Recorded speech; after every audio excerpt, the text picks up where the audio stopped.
देखिए, झारखंड 24 साल अलग हुए और 24 साल में 18 साल यहाँ भाजपा राज किया, उसके बाद महागठबंधन ने राज किया। तो हिंदुस्तान में कोई ऐसा नेता नहीं है जो टाइगर के जैसा भीड़ अपार समर्थन जमा कर सकते हैं कि पिछले जो सांसद हैं जिन्होंने यहाँ पर कोई डेवलपमेंट का काम नहीं किया। पलायन का मुद्दा है, बेरोजगारी का मुद्दा है, लोगों की जमीनें छीन ली गई हैं, कोल माइंस बनाया गया है, संपत्ति वो लोग अर्जित करके रखे हैं, भ्रष्टाचार करके रखे हैं, यहाँ की कोल संपदाओं को, यहाँ की खनिज संपदाओं को लूट कर रखे हैं। जनता को नोट बांट करके उन लोग वोट ले लिया, जनता को ठग लिया कि जो भी वर्तमान प्रधानमंत्री उस समय होंगे उनसे आंख से आंख मिलाकर के बात होगी और सवाल और जवाब होगा। और टाइगर जयराम महतो जी को समर्थन जिस प्रकार से मिल रहा है, जो हम समझते हैं कि उन नेताओं का धनबल एक तरफ और हमारा जनबल एक तरफ होगा। और जब भी हमारी जहां सभा होती है, कोई टेंट के लिए 2000 दे देता है, कोई माइक के लिए 1000 रुपया दे देता है। टाइगर यहाँ मजबूती के साथ हम लोग चुनाव यहाँ विधानसभा का प्रभारी हूँ और पिछले लगातार 4 से 5 दौरे हमारी हुई हैं। आज भी इफ्तार पार्टी में हमारे केंद्रीय अध्यक्ष और गिरिडीह के उम्मीदवार टाइगर जयराम महतो जी आए हुए थे।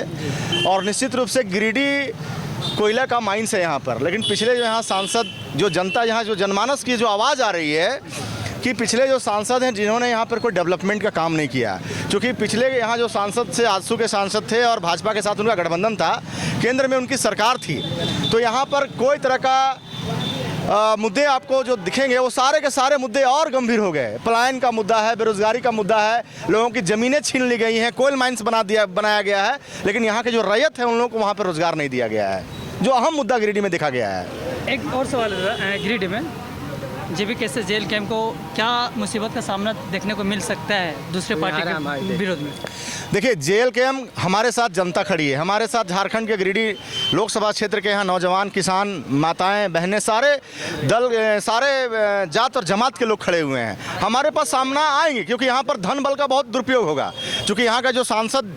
वर्तमान में है, जो जीते हुए हैं और जो यूपीए गठबंधन से आए हैं, उन लोग पास अकूट नाजायज संपत्ति है, नाजायज संपत्ति वो लोग अर्जित करके रखे हैं, भ्रष्टाचार करके रखे हैं, यहाँ की कोल संपदाओं को, यहाँ की खनिज संपदाओं को लूट कर रखे हैं। वो जनता के पास जाएंगे, दिग्भ्रमित भी करेंगे, पैसा भी बांटेंगे, नोट भी बांटेंगे, दारू भी बांटेंगे, मुर्गा भी बांटेंगे, लेकिन टाइगर की सभाओं में जिस तरह से यहाँ के जनमानस का भीड़ उमड़ रहा है और टाइगर जयराम महतो जी को समर्थन जिस प्रकार से मिल रहा है, जो हम समझते हैं कि उन नेताओं का धनबल एक तरफ और हमारा जनबल एक तरफ होगा। और टाइगर यहाँ मजबूती के साथ हम लोग चुनाव यहाँ जीतने जा रहे हैं। एक चीज़ और देखने को मिल रहा है, टाइगर जयराम महतो मतलब जब चुनाव लड़ रहे हैं तो फंडिंग जो आ रहा है वो मतलब आसपास के लोग ही दे रहे हैं फंडिंग को, तो मतलब ये बहुत बड़ा एक ये है। देखिए, मतलब कंपेरेटिव है, फंडिंग मतलब जो दे रहे हैं मतलब आसपास के लोग ही दे रहे हैं, दूसरे पार्टी के जो लोग हैं उसका तो फंडिंग आ रहा है। जेबी कैसे फंडिंग कम आने के बाद भी दूसरे पार्टी का सामना कैसे करें? खास करके चुनाव में ज़्यादा खर्चा होता है, हर एक पार्टी लोग मतलब कुछ ना कुछ खर्चा करते हैं, जेबी कैसे कहाँ से मतलब इसका मतलब अर्थ निकालेंगे? देखिए, झारखंड 24 साल अलग हुए और 24 साल में 18 साल यहाँ भाजपा राज किया, उसके बाद महागठबंधन ने राज किया। और यहाँ पे चुनाव में सभी नेता आए, भाषण मारते गए कि यहाँ का झारखंड किस लिए बना, कि यहाँ नियोजन नीति लागू हो, यहाँ स्थानीय नीति बने, यहाँ पे लोगों को रोजगार मिले, लोग आसाम, दिल्ली, बंगाल जाके नहीं कमाए, तेलंगाना नहीं कमाए, यहाँ पे रोजगार मिले। 24 साल में सारे नेताओं को यहाँ जनता ने देखा और ठगा हुआ महसूस किया। तो फंडिंग की बात है, हम तो कह रहे हैं कि जनता को नोट बांट करके उन लोग वोट ले लिया, जनता को ठग लिया और यहाँ पर जनता को गुमराह किया, कोई काम तो किया नहीं। टाइगर ने जो विचारधारा दिया है कि हम यदि संसद बनते हैं तो गिरिडीह समेत पूरे झारखंड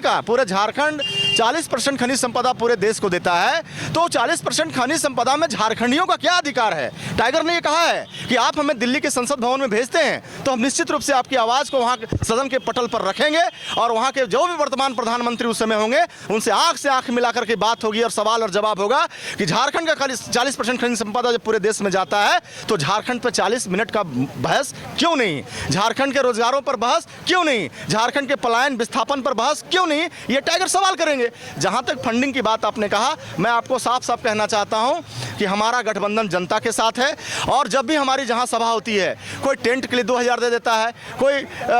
माइक के लिए 1000 रुपया दे देता है। लोग तो भाजपा कांग्रेस वाले तो रैलियों में 500-500 रुपया दे करके और मुर्गा दारू दे करके रैली बुलाते हैं, लेकिन हमारा गिरिडीह विधानसभा ही नहीं, पूरे झारखंड में यदि ये ऐलान हो जाता है कि किसी पंचायत में टाइगर का सभा होने वाला है, जनता का हुजूम टाइगर को देखने के लिए, टाइगर की विचारधारा को सुनने के लिए पहुंचते हैं। आप देखे होंगे मुंबई, महाराष्ट्र में, हिंदुस्तान में कोई ऐसा नेता नहीं है जो टाइगर के जैसा भीड़ अपार समर्थन जमा कर सकते हैं। आप मुंबई में देखे होंगे 50,000 का वहाँ पे प्रवासी मजदूर इनका कार्यक्रम कराया, इनके विचार को सुने और टाइगर को समर्थन दे रहे हैं। तो हमें फंडिंग का